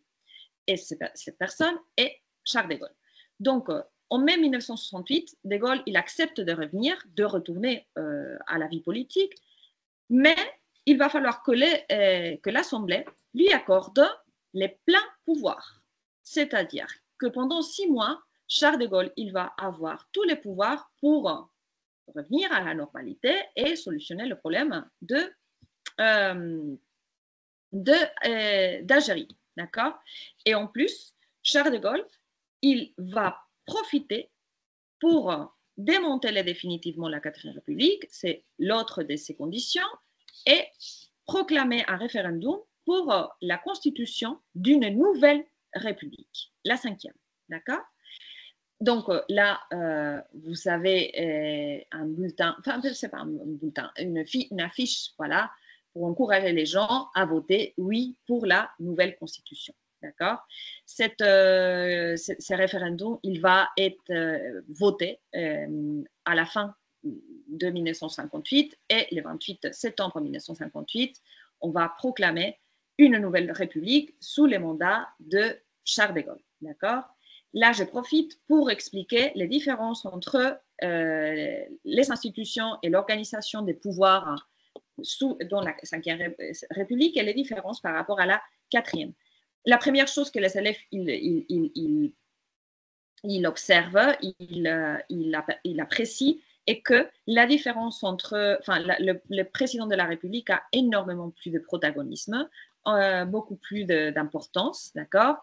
Les gouvernements aussi, tandis que l'Assemblée nationale va voir raccourci ses compétences, ainsi que les membres de l'Assemblée nationale. Vous voyez, en fait, dans la 4e République, le nombre de députés, c'est plus des 60 députés, 60 députés, tandis que dans la 5e République, on aura 577, c'est-à-dire presque 60, mais 600, pardon. Mais voilà, on va raccourcir le nombre de députés, absolument, d'accord? Comme vous le savez aussi, immédiatement, on a vu que la République de De Gaulle, la 5e République, est une république qui vise à accorder, comme on a dit, une énorme importance, une énorme proéminence au président de la République. La présidence de la République, en fait, va être occupée par Charles de Gaulle à plusieurs revenus. Comme vous le savez, la présidence de la République va durer 7 ans, d'accord? Tandis que l'Assemblée est choisie tous les 5 ans. Donc, pendant les 10 premières années de la 5e République, c'est Charles de Gaulle, voilà, qui va être le président. Et en plus, il va y avoir encore un autre changement. La présidence de la République est élue directement par les peuples français, c'est-à-dire par les citoyens et les citoyennes français et françaises. Et ça, c'est une différence par rapport à la 4e République, parce que la 4e République, c'était l'Assemblée qui choisissait les présidents. Et il y a encore une autre chose.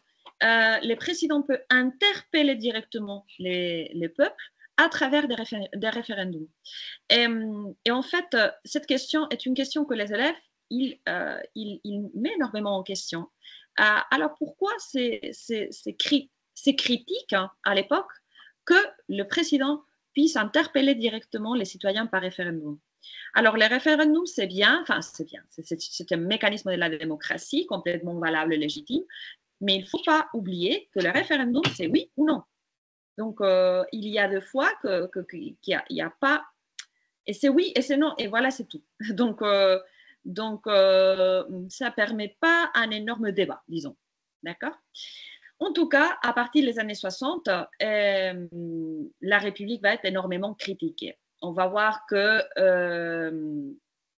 le droit, voilà, les prérogatives du président de la République sont énormes, d'accord? Et même de nos jours, le président de la République française a énormément de prérogatives, ce qui va mener à certains députés, certains politiques, comme par exemple François Mitterrand, qu'on va voir comme président de la République quelques années plus tard, qui va annoncer que la 5e République suppose un coup d'État permanent. Je vous laisse ces documents qui me semblent hyper intéressants.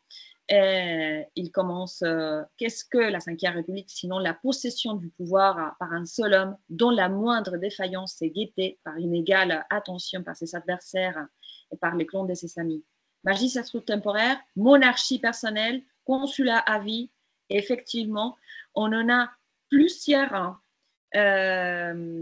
secteurs de la population de la société française qui considèrent que le président de la République devient un président monarque. On revient à l'époque du bonapartisme, on revient à l'époque des monarchies parlementaires. C'est pour cela qu'on a pas mal de caricatures qui représentent Charles de Gaulle comme Louis XIV, le roi soleil. face précisément à cette situation, cet autoritarisme de plus en plus évident du président de la République, face à une situation des malaises sociales, parce que c'est vrai qu'en question de réforme sociale, la France est arrêtée dans les années 40. Une génération issue du baby-boom commence à réclamer une liberté qui va au-delà de ce qu'on a attendu, de ce qu'on a demandé jusqu'à ce moment-là. On demande une libération de tout, une libération des Corses, une libération d'expression. C'est vrai que les années 50 et jusqu'à la fin des années 60, la France passe par une époque très conservatrice. C'est une époque de revenir voilà, à l'autorité, à la tradition, etc. Et il y aura une réaction très forte qui s'est produite pendant la moitié des années 65 dans le contexte d'un nouveau mouvement politique, l'international situationniste, et le développement effectivement d'un mouvement d'étudiants et un mouvement ouvrier qui réclame tout, qui réclame des réformes et qui réclame qu'on leur écoute tout simplement et qui va, comme vous le savez, exploser ou éclater pendant les mois de mai-juin 1968. Je vous montre quelques slogans, quelques images, quelques slogans, quelques affiches du mai 68 qui me semblent très intéressants et classiques. Il est interdit d'interdire. Renversons la dictature. C'est très intéressant comment on a utilisé la croix de Lorraine comme les swastiks nazis, tenant compte que la croix de Lorraine a été choisie par la résistance comme un symbole contraire à la croix des nazis. Et puis après, je vous montre une chose que j'adore montrer à tout le monde. C'est un appel à la manifestation que je trouvais ici à Madrid dans la poubelle. Pas exactement dans la poubelle, mais il y a quelques années, j'ai trouvé dans des contenedores de triage, de recyclage, énormément de boîtes avec des livres partout. Donc, j'ai commencé à jeter un œil. C'est pas que j'adore me mettre dans la poubelle, mais dès qu'il y a des livres dans la poubelle, je jette un œil. Effectivement, j'ai trouvé la bibliothèque d'un divulgateur anarchiste qui avait vécu toute sa vie en France. Ça, je le sais parce que j'ai jeté un œil aussi. J'ai vu qui était lui à Wikipédia. Et lui, effectivement, il avait étudié à la Sorbonne. Il était un exil espagnol. Il avait étudié philo à la Sorbonne. Et puis après, avec le premier gouvernement socialiste, il est revenu en Espagne. Il participait dans un programme, une émission de la télévision espagnole qui s'appelait La Clave. Donc, j'ai trouvé, quand je vous dis, sa bibliothèque, il avait décédé quelques jours auparavant. Et je comprends que ses descendants avaient décidé de laisser dans la poubelle, j'espère, une petite partie de cette bibliothèque. Donc, j'ai trouvé un livre, parmi les livres, je les ai ramenés chez moi. Et le lendemain, j'ai commencé à nettoyer les livres que j'avais trouvés. Et du coup, j'ouvre l'un des livres et 2 feuilles coulent, directement du livre. Je les ouvre et je vois que ce sont des appels à la manifestation en juin 1968. Voyez, en fait, mardi, on se joint, on fit Sorbonne et voyez, c'était complètement plié. Et j'imagine que c'est là depuis 1968. Maintenant, je les ai mis dans ma maison. Enfin, ils sont protégés comme ça. Et je montre toujours à mes élèves qu'on ne sait jamais quand on va trouver des sources primaires. J'étais par terre. Donc voilà. Et, comme vous le savez aussi, après mai 68, en réalité, même si c'est culturellement, socialement, politiquement, a énormément d'importance, mais réellement, les réformes ne se sont pas mises en marche, disons. C'est vrai qu'on a signé les accords de Grenelle, on a convoqué des élections, le parti gaulliste a gagné encore les élections pour l'Assemblée nationale, Mais c'est vrai qu'en 1969, Charles de Gaulle, il va proposer un référendum pour un changement, une réforme du Sénat, et la population a dit non. Donc lui, il a considéré que son temps avait terminé. Et il décide de démissionner et se retirer. Et c'est la fin de la République sous de Gaulle. Voilà. Là, il y a une vidéo très intéressante aussi, mais c'est assez longue, c'est pour cela que je ne la mets pas, pardon, avec quelques questions, voilà, à répondre et une grille d'évaluation. Alors, encore, pour les preuves externes, c'est intéressant d'analyser les preuves, voilà, qui s'est proposé l'année dernière, en mai 2024, lors des preuves externes, d'accord, parce que effectivement, la première partie, l'option B, consistait à 2 documents qui représentaient la Ve République de Gaulle, d'accord. C'était la première partie, c'était un discours de Charles de Gaulle. Et puis après, la une du Monde, voilà, avec les résultats du référendum de 1962. D'accord? Donc là, je vous montre la réponse d'un élève, complètement à l'hasard, complètement aléatoire. Et je l'ai choisi parce que c'est un élève, à mon avis, excellent. D'accord? Je ne sais pas si c'est une élève ou un élève parce que je n'ai que les numéros d'identification, d'accord. Ce document est un discours politique prononcé par Charles de Gaulle, alors président de la République française. Vous voyez, c'est très intéressant comment l'élève signale qui est l'auteur, mais président de la République française, parce qu'il y a une différence entre Charles de Gaulle, chef de la résistance, Charles de Gaulle, président de la République française.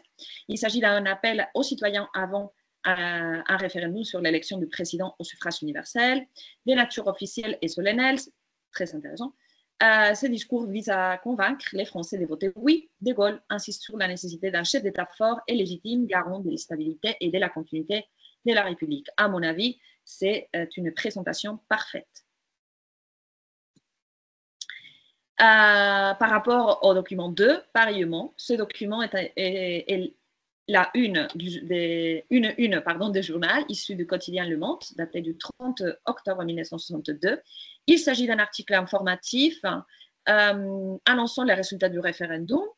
Voilà, le titre principal souligne la victoire du oui, bien que le non est dominé dans 14 départements. Ce document illustre un moment clé de la Ve République, marquant un tournant démocratique en France. Je considère que c'est parfait parce qu'en fait, ce n'était pas un document qui permettait de trop dire par rapport à une idée principale. Mais c'est très bien parce que l'élève a signalé ce qu'on voit. On montre aussi que le non a été important, avait dominé dans 14 départements. Et surtout que ces documents montrent un moment clé de la Ve République, voilà, qui va marquer effectivement un tournant, un changement démocratique en France. Voilà, par rapport au contexte historique, c'est un peu moins réussi, disons. Les 2 documents parlent. Moi, j'insiste, les documents ne parlent pas, n'ont pas de bouche, donc ils ne parlent pas. Les 2 documents les portent sur, peut-être, le référendum du 28 octobre 1962, organisé par Charles de Gaulle, président de la République. Il demande aux Français si le président doit être élu directement par le peuple. Avant, c'est un autre level, hein, ce n'est pas le même qu'avant. C'était un groupe de grands électeurs qui le faisaient. Après la guerre d'Algérie et son indépendance en 1962, de Gaulle veut un président plus fort pour garder la stabilité. Vous voyez comment c'est oui, c'est pas mal, bon, d'accord, les contextes historiques, ça va, c'est bien envisagé, mais surtout, c'est que la façon de s'exprimer, c'est pas trop bien, c'est pas trop bachivac, c'est pas trop bien réussi. Et finalement, les sujets, voilà, pas les sujets, pardon, l'argumentation, c'était sur la République de Gaulle. En général, c'est pas mal. C'était encore une autre lèvre. Le début de la République gaulienne marque une rupture avec les institutions de la République. Face à l'instabilité politique et la crise d'Algérie, Charles de Gaulle met en place un régime plus stable et présidentiel, on peut alors se demander comment la 4e République s'impose comme un nouveau modèle politique sous De Gaulle. Moi, j'adore cette introduction. Je trouve que c'est très, très, très bien. C'est les sujets très bien amenés, la problématique très pertinente. Pour le plan de travail, dans un premier temps, nous verrons la naissance de la 5e République et la mise en place d'un pouvoir fort. Ensuite, nous analyserons les grandes réformes politiques, économiques, diplomatiques. C'est pour cela que j'accorde 1,05. Je vous laisse jeter un œil au contenu. En général, c'est très bien. Voilà, donc on va passer à la 4e séquence, la reconstruction de la démocratie en Espagne. On va parler de l'échec de la continuité du régime une fois Franco il décède. La construction d'un État démocratique, la constitution du 68 et la consolidation de la démocratie. Donc, vous voyez que c'est une séquence très, très longue. Et le défi, bien sûr, quels enjeux doit affronter l'Espagne et les Espagnols dans la construction de sa démocratie. Vous voyez que vous allez voir que c'est assez classique de voir l'Espagne et les Espagnols, la France et les Français.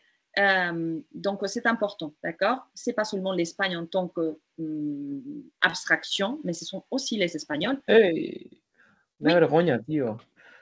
Ay. Pardon, je crois qu'il y a quelqu'un avec le micro, mais bon, je continue. Et, je profite pour vous dire, pour vous encourager à demander tout ce que vous voulez. Hein. Donc, on commence par l'échec de la continuité de régime, quelques documents qui me semblent très importants, très intéressants, le manifeste de la coordination démocratique, les sermons de Juan Carlos I lors du décès de Franco, comme vous le savez, puisque la loi le marque comme ça. Et après beaucoup de complications, comme vous le savez aussi, Juan Carlos I est nommé comme successeur de Franco. C'est à la fin des années 60 que Juan de Borbón il va accepter que ça soit son fils, les successeurs de Franco. Cela a donné, comme je vous ai dit, pas mal de discussions. Et, donc, voilà, cette vidéo, c'est aussi une vidéo issue de la web de Radio Télévision Española, et voilà, qui montre effectivement comment Juan Carlos I prête serment devant effectivement les principes du mouvement, d'accord? Donc, les lois franquistes et les lois fondamentales du franquisme. Et on verra que, bon, d'abord, apparemment, on va continuer avec le régime. Qu'est-ce qui va se passer? D'accord? C'est un peu la question qui se pose. Quelques questions intéressantes. Pourquoi peut-on dire que l'opposition démocratique ne voulait pas une réforme, mais sur rupture avec le franquisme? Parce qu'effectivement, la question est, alors, on va continuer avec un franquisme, une dictature, disons, light, ou par contre, on va rompre avec les structures du franquisme et on va revenir à la normalité démocratique. Puis après, quelles sont les principales forces politiques de l'opposition et comment s'est produite la nomination de Juan Carlos I et devant quelle loi Juan Carlos I prête serment. Voilà. Puis après, on aborde la construction d'un État démocratique, Adolfo Suárez et la transition pactisée ou négociée. Bon, d'accord. Ce n'est pas une rupture totale avec les régimes, ce n'est pas une continuation non plus. Donc, c'est plutôt une négociation. C'est démanteler les régimes, revenir à la démocratie, oui. Signer une loi pour la réforme politique, c'est effectivement approuver, légaliser les partis politiques, les syndicats, mais petit à petit. D'accord? Donc là, je vous montre, on a énormément de documents de cette époque qui sont très intéressants. Moi, j'insiste sur le climat, pas d'instabilité, pardon, mais de violence, d'accord, à l'époque. C'est une époque, effectivement, tous les jours, il y avait quelque chose qui s'est passé. Et l'international, c'est-à-dire, vous voyez, la une de Libération, Espagne, naissance d'un État moderne, c'est-à-dire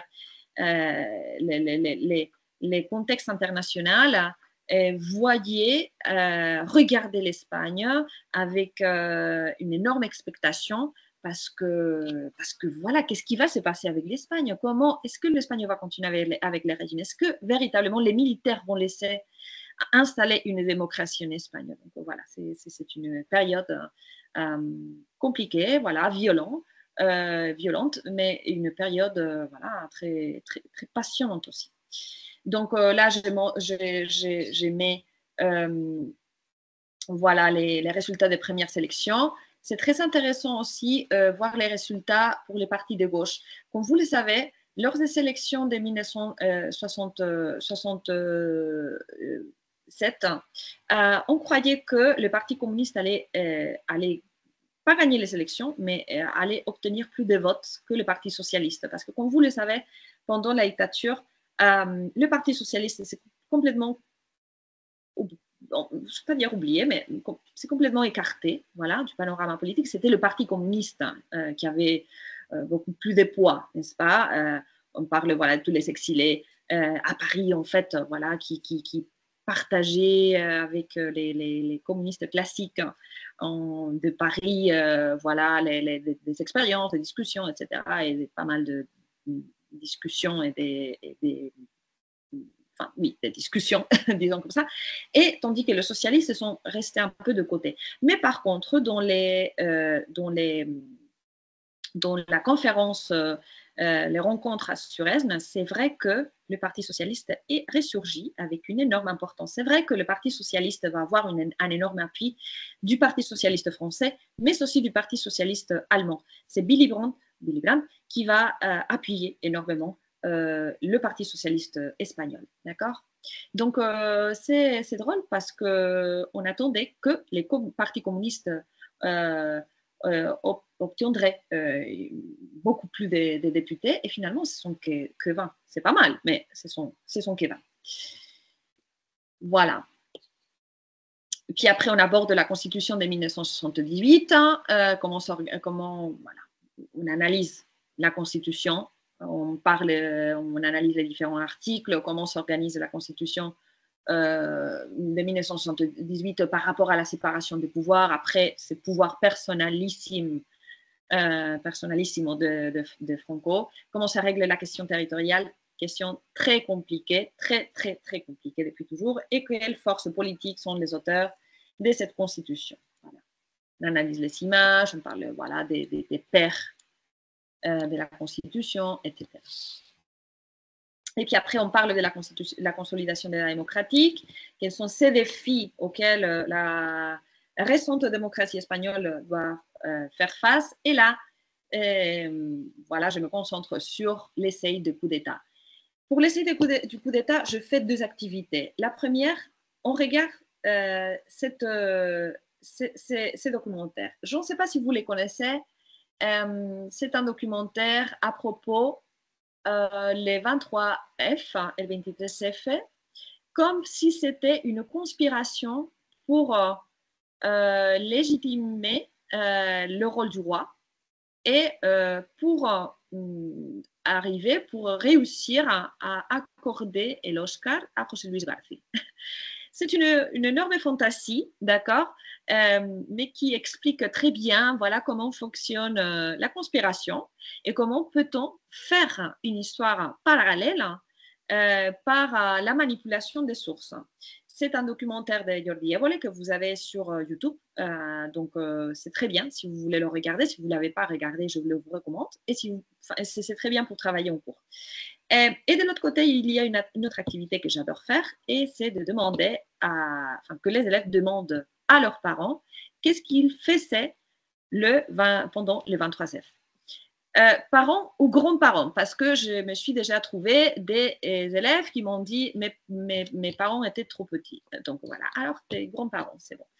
Et c'est génial parce que les élèves, c'est le moment où les élèves parlent avec leurs parents de l'histoire. Ils voient que leurs parents ou leurs grands-parents ont vécu des parties de l'histoire qui sont en train de travailler aussi en cours. Et c'est drôle parce que il apporte voilà, les témoignages de leur famille, soit à travers un audio de WhatsApp, par exemple, soit à travers un petit résumé. Donc, c'est une vidéo voilà, qu'on a enregistrée à maman, papa. Voilà. Donc, c'est très bien. C'est très, très bien. Et c'est une façon, voilà, de partager, de maintenir la mémoire collective vivante. Encore quelques détails importants. À partir le 23 septembre, comme vous le savez, il va y avoir des élections en 1982 et c'est la victoire électorale du Parti socialiste qui va coïncider en fait avec la victoire électorale du Parti socialiste aussi en France. Et je profite voilà, pour parler quels sont les défis du premier gouvernement socialiste. Tout ce qui va être le processus de reconversion industrielle, la lutte aussi du mouvement ouvrier qui va se considérer trahi par le parti, par le gouvernement. Bien sûr, l'entrée de l'Espagne dans la communauté économique européenne à ce moment-là. Les conflits avec l'État et les Galles, etc. C'est un moment effectivement d'attente, des violences, mais aussi un moment de développement, d'accord, de développement économique, de développement social, de réforme, etc. Et surtout, c'est un moment, disons, de consolidation de la démocratie, le moment où, après tant d'années de dictature, qu'un parti socialiste gagne les élections, à part laissons d'un côté les idéologies, les croyances, etc., c'est sans doute voilà, le fait que l'Espagne est entrée définitivement dans la démocratie. Et là, finalement, je termine par l'alternance à partir la fin des années 90, de la même façon qu'en France. Et voilà les défis, j'aborde un peu les caractéristiques de l'alternance, les gouvernements du Parti populaire, le gouvernement du PSOE jusqu'à l'année 2008. Donc, si jamais vous vous demandez, alors, chronologiquement, tu arrives à quelle date? Moi, normalement, je m'arrête en 2008. Donc voilà. Et je termine cette partie, cette séquence par cette vidéo. Voilà. C'est aussi une chaîne de YouTube c'est une chaîne très drôle en fait. Elle s'appelle A Toda Leche. Et voilà, c'est une vidéo qui compile les défis voilà, du monde actuel. Donc là, je montre l'alternance par les gouvernements du Parti populaire, le Parti socialiste, Parti populaire encore et Parti socialiste, voilà, et les 4 axes, voilà, de nos jours, néolibéralisme, terrorisme, crise économique, mouvement émancipateur, et à ce moment-là, il me manque rajouter crise politique internationale. Donc, voilà. Mais je ne veux pas terminer l'histoire de l'Espagne d'une façon si triste. Donc, voilà.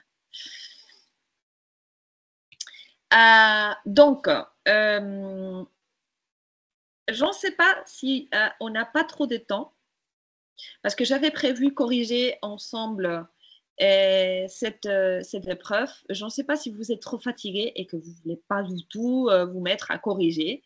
Donc, je vous propose de lire, d'accord, tranquillement cette épreuve et essayer de la corriger chez vous. Si jamais vous voulez m'envoyer vos suggérances, des corrections, je serai voilà, ravie de vous donner mon avis. D'accord. Je vous laisse sur le drive les documents. D'accord. C'est l'épreuve de l'année dernière. C'était le sujet historique, l'option B, qui portait sur le gouvernement de Felipe González entre 1982 et 1996. Il faut que je vous dise que c'est la première fois que je vois un sujet si contemporain. D'accord.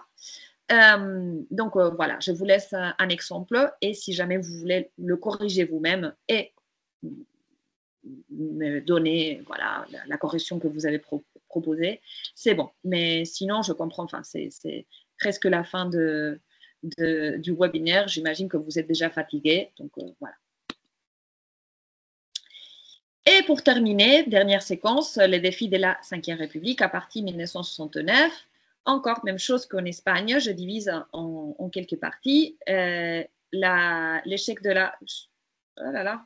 Je suis désolée, mais j'ai copié directement la partie de l'Espagne a cette partie. Je suis désolée, mais je vous montre tout de suite comment je divise cette séquence. En tout cas, le défi, c'est très facile. À quel défi doit faire face la politique française après 1969?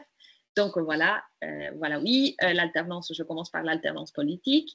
On va observer que à partir des années 80, on va assister à une alternance entre droite et gauche, mais jusqu'à les années 80, on va assister à un panorama dominé par la droite. C'est vrai qu'à partir de la démission de Charles de Gaulle, ça va être Georges Pompidou qui va se faire avec la présidence de la République.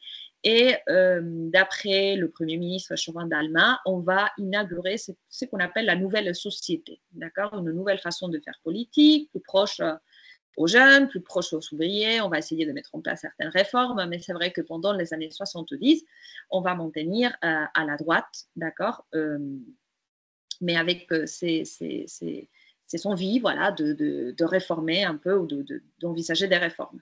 Encore très important, les premiers chocs pétroliers qui se produisent pendant les années 70, qu'il faut aussi aborder. Il faut faire que les élèves, ça rappelle un peu de tout ce qu'on a travaillé pendant les situations d'apprentissage précédentes. Donc voilà, je parle très peu, voilà, de Georges Pompidou et son décès en 1974 et sa substitution par Valéry Giscard d'Estaing, qui, comme vous le savez, il est décédé pendant la pandémie à cause de la Covid. Voilà, je profite aussi pour faire allusion à ce fait. À partir de 1981, on va assister à un changement, un détournement politique. C'est la victoire de François Mitterrand qui va se vivre avec un énorme enthousiasme. D'accord, c'est un peu la même chose que quelques mois plus tard, à la victoire de Felipe González dans les élections de 1982. Et là, je vous montre quelques documents intéressants. Le programme de campagne de François Mitterrand, cette caricature de Séné, je crois, enfin, je ne me rappelle pas, voilà, où on voit deux personnes qui sont dans une terrasse ou dans un balcon d'un immeuble parisien. Ça, alors, le président est socialiste et la Tour Eiffel est toujours à sa place. Incroyable. Cela montre effectivement, même si la France est une démocratie complètement établie et complètement développée, c'est vrai que depuis les Fronts populaires, qu'il n'y avait pas un gouvernement socialiste. Donc, voilà. Et des questions, voilà, par rapport au programme de la campagne de François Mitterrand.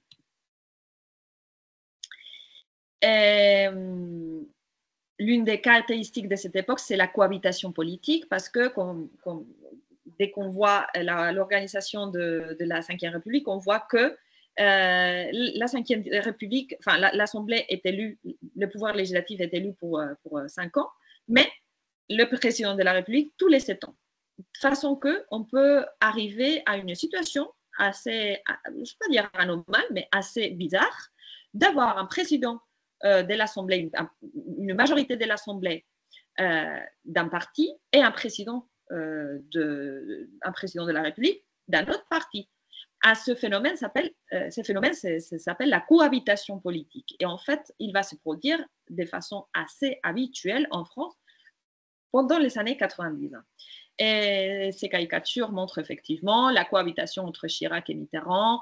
Voilà comment ils sont hyper fâchés. Bon, tout le monde est d'accord? Non. Parfait, je vais porter ça au Parlement. Donc, il va y avoir des énormes discussions, des énormes contradictions et des énormes affrontements entre les présidents de la République et les présidents du gouvernement.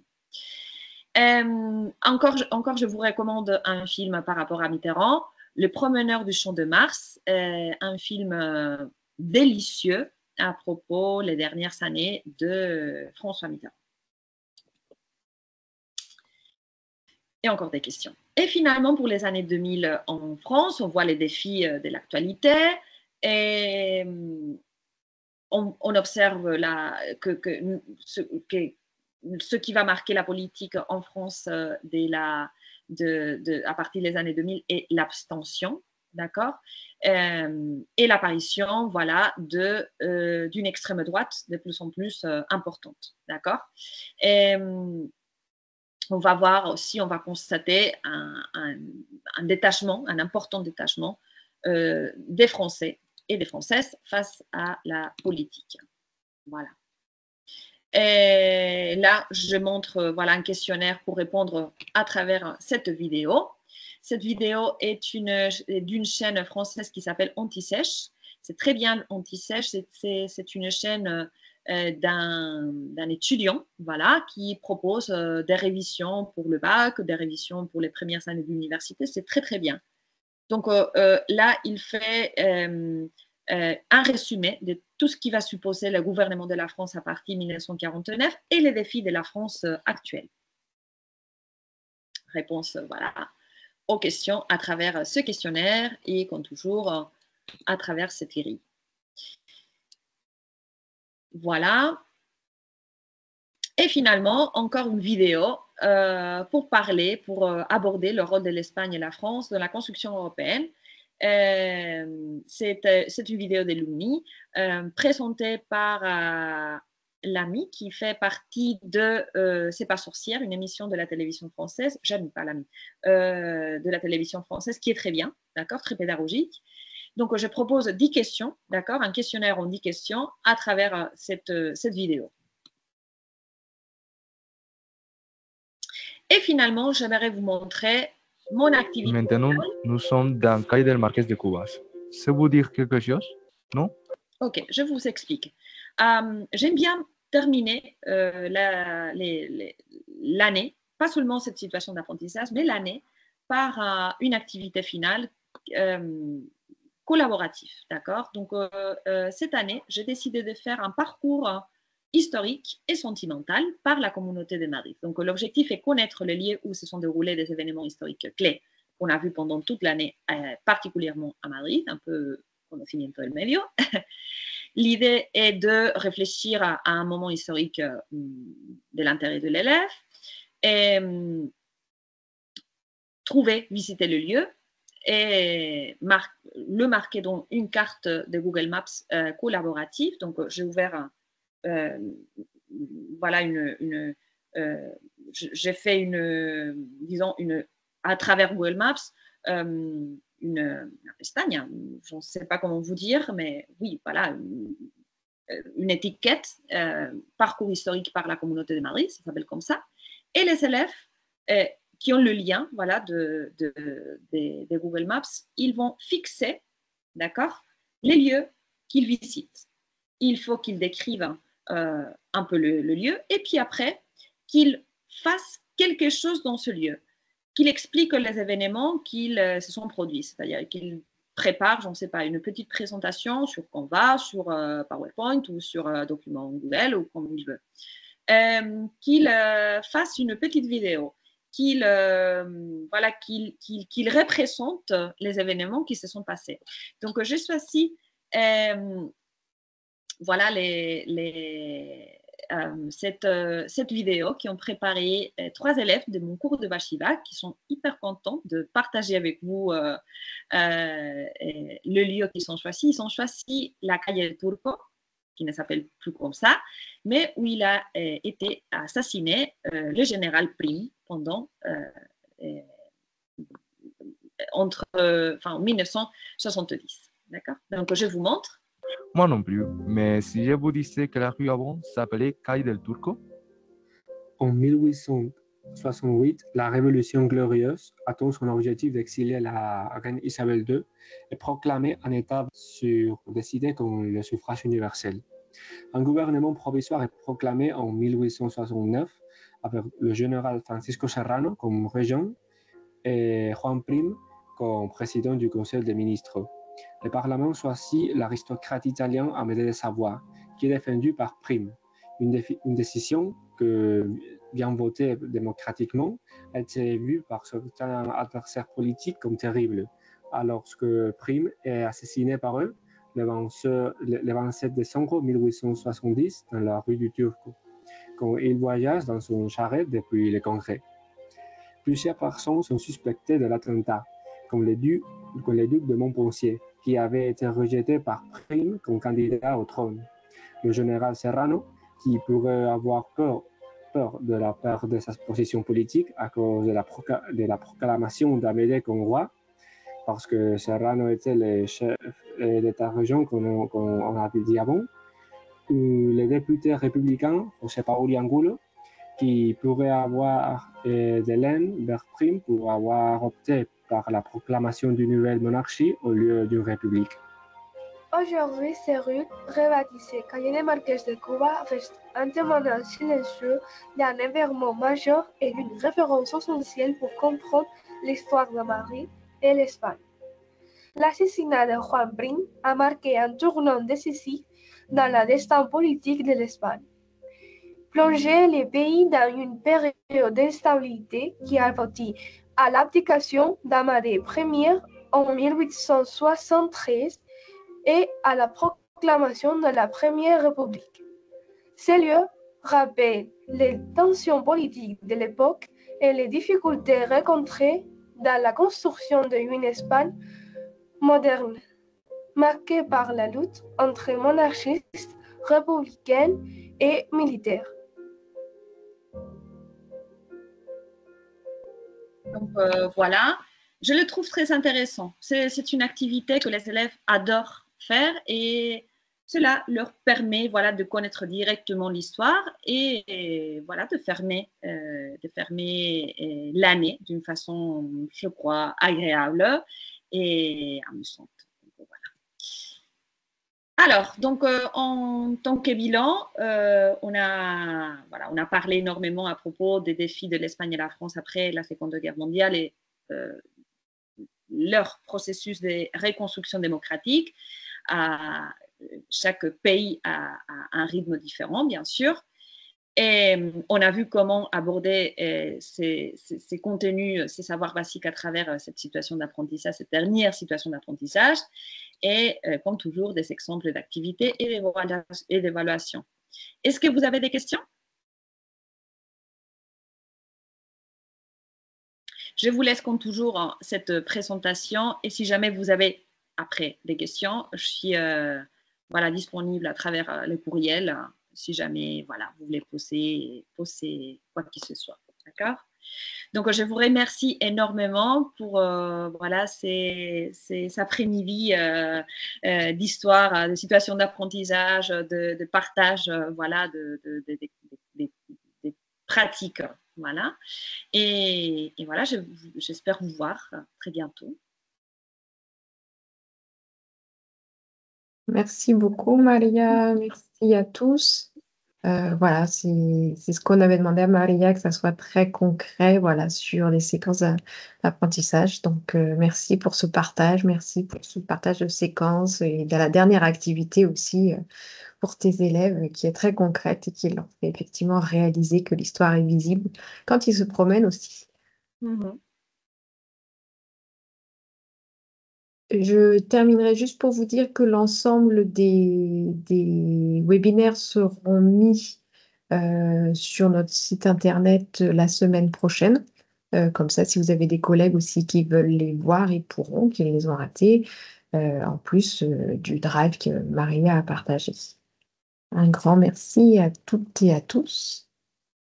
Et à très bientôt, moi aussi j'espère.